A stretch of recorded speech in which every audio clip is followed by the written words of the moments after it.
Si Kuya Romeo, English speaking laga. For the meantime, ikaw tayo mapakasalanan. Ate, nabigla kayo si kayo. Chicken McNuggets foul.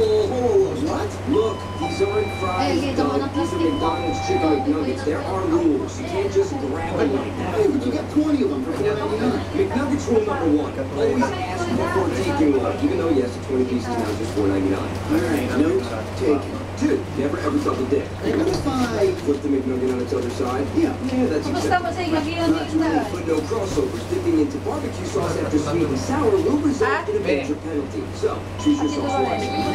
The joy of golden, crispy deliciousness with irresistibly tender and juicy McDonald's 20-piece chicken McNuggets are now just $4.99 every day. One McNugget at a time.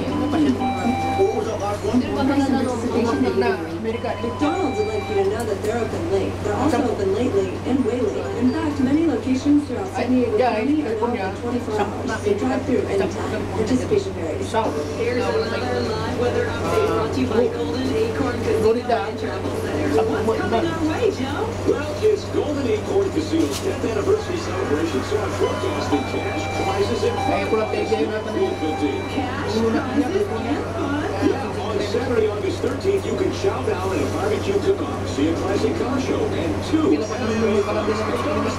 fireworks show at 9 p.m. on Sunday the 14th. Sounds fun. Tell us more about the cash and prizes. Golden Acorn Casino has lots of ways to play and win, like the Senior Day Slot Tournament, the Blackjack Tournament, and Monday Hot Seats with $1,000 in free play. Give it away every hour from 12 p.m. to 9 p.m. Another winner here, Joe. We sure do. For a complete list of events, visit playgoldenacorn.com. Golden Acorn Casino, I-8, Westwood, exit 61. Hindi lalabak ka, nakalitulong lalabak ka. Use card to save.